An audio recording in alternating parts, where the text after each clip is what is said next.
I did external exams and I failed.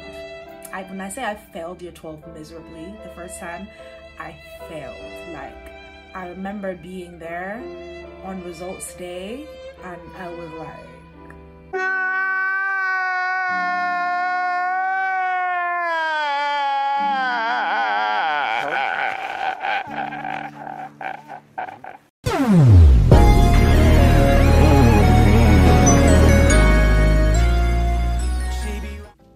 hey guys, welcome back to my channel. Today I'm going to film a video that kind of talks about my A-level journey, how I finessed my way into medical school, and just general advice and kind of motivation.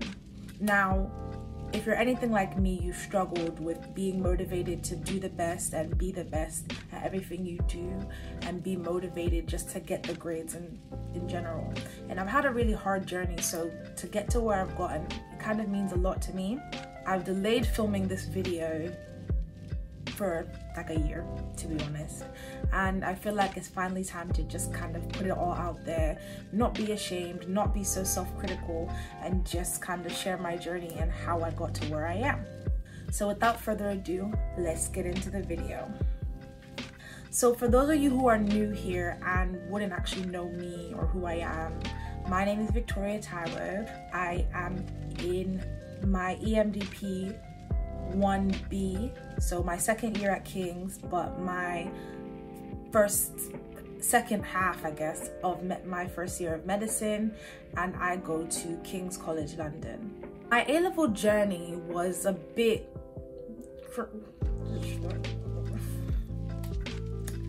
it was a lot, and I really struggled going in from GCSEs. Just to give some background and kind of the process that I went through, I went to one secondary school. I'm not going to mention the names of my schools because a lot of people will be scared here. I started in year 11. It was a really bad year for me in general, mental health wise, and everything else going on around me, and I didn't think I was going to get very good GCSEs, so already my morale was quite low.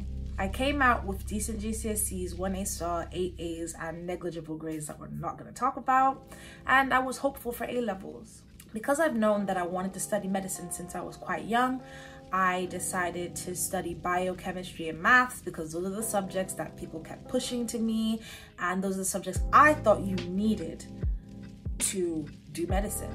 And that's where the first tip that I have for you guys is do your research, because you don't need to take biochemistry and maths to study medicine. You can take any third subject you want. You can take history or geography or art or whatever you want. Make sure that you do that, because I never liked maths.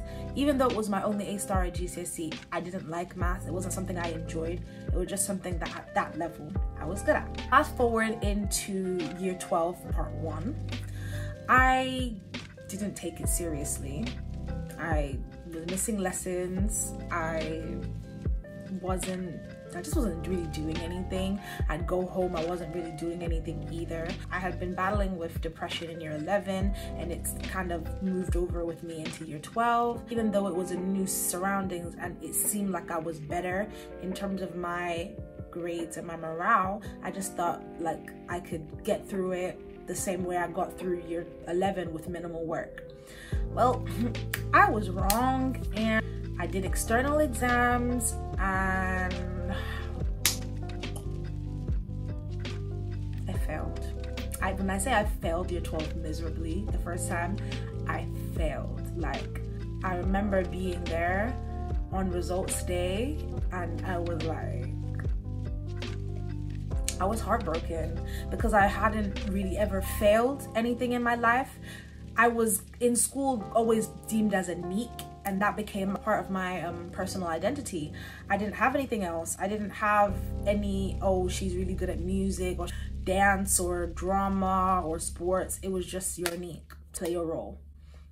And that's just what I was. But when I failed, I didn't fail everything. I got a B in biology and I got an E in maths and chemistry.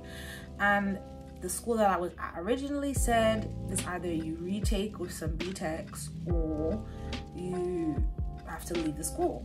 I was upset because I didn't want to leave the school. I didn't want to leave the friends I had made, but I wasn't going to take BTECs because I knew one thing that was very certain to me was that I wanted to do medicine. And for me to do medicine, I needed to take biology and chemistry at A-level. So I moved school. I went into year 12 at a new school.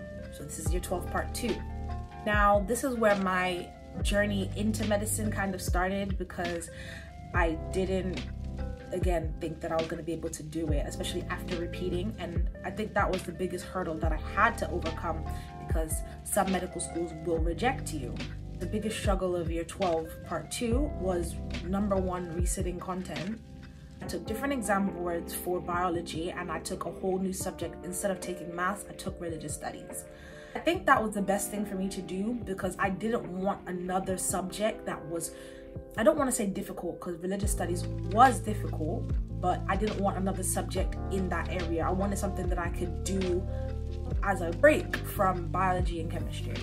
Fasting forward to mid to end of year 12, I did all right. I did pretty good at the end of year 12, except for a bad grade in biology. I had expressed to teachers that I wanted to do medicine, but nobody was really taking me seriously until I had a talk with one of my teachers, and she said, go for it. And I did. So I got work experience. I did my work experience at East Surrey Hospital. I had to travel very far to go there, and I did it, and it was great. I worked in a gastro unit, and I was like, yep, this is it. Really enjoyed watching like endoscopies and stuff like that, and it was really beneficial. Then I did the summer, I traveled, I lived that summer, which, another tip, even though you should live and enjoy, you can't necessarily just throw away your responsibilities, which is what I did and I had been used to doing. So that's the year or the summer that I had to take my UCAT.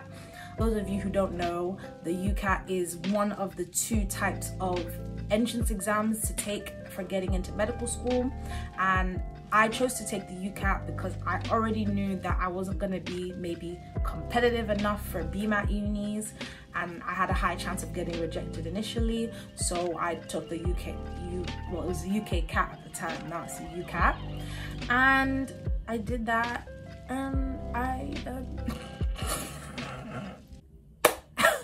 listen, all I know is that that exam cannot be a good indicator of intelligence, but it's not me, I don't make the rules, and I did it and I didn't do very well. So my morale at that time was extra low. This is me going into year 13, and I'm thinking, all right, well, medicine's out of the table. What am I gonna do next? Am I gonna do post-grad? Am I gonna just change to something like pharmacy or maybe radiography, or do like cancer biomedicine? I was looking at a lot of my options, but my mom and my teacher telling me that I should still go for it, I should still apply. So I did a lot of research. I rewrote my personal statement like 20 times, and I submitted it on October 15th, 2018. And I left it up to God.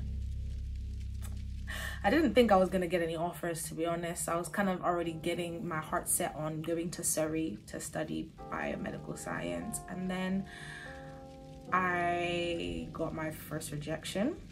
At that point, I was just like, it is what it is, man. Life happens. But in an amazing and mysterious turn of events, after failing a chemistry mock as well, I got a King's interview, and I was like, I can't believe it. Like, I was so shocked. I wish I had kept the clip of me crying. I was so happy. I was sad about chemistry, but I was also happy that I had gotten an interview from King's. That was the best uni I had applied to. I had my Christmas break. I was studying for my interview, just practicing, but I relied on the fact that I had a personality where my passion for things showed through, and I just kind of tried to know the relevant information and like ethics, which I studied in religious studies, so that really helped. And just go through the interview prep, explaining myself and being better articulated. And then I had my King's interview in February 2019, and I also got an interview from Southampton, and I went to that as well. Now, the probably worst, well, not worst, but one of the most difficult things about year 13 was the issues I had with learning and teachers and the content. Year 13 is probably one of the most taxing years of an A-level student's life. Like, I'm almost happy I didn't do year 13 twice, because if I had, I don't even know what I would have done. I was struggling to keep my morale up, definitely, because, you know, chemistry wasn't going very well. Biology was going okay, but chemistry wasn't going well. Religious studies, I always kind of struggled to write essays, and I just couldn't be bothered anymore, to be quite honest with you. I was slacking off from my responsibilities a bit, as I kind of get into when I'm in a bad place. And I think one of the things that stopped me from really reaching my full potential was the issues I had with my mental health. I think I'll touch on those things in another video, but I feel like it's very important to have good coping mechanisms, because if you don't, A-levels will eat you alive, like. But anyway, yeah, fast forwarding again, I did my King's interview and I did my Southampton interview, and your girl got her offers. Ew. And all of a sudden I had come full circle from failing and having no prospects of doing medicine to having 2 offers from 2 Russell Group universities. And I was really happy. I was scared about getting the grades, but I was happy. And because I applied to courses that had some lower entry requirements, I was not certain, but I was a bit more reassured that I was able to meet those grades. So I did my A-levels, and results day came around, and I woke up in the morning.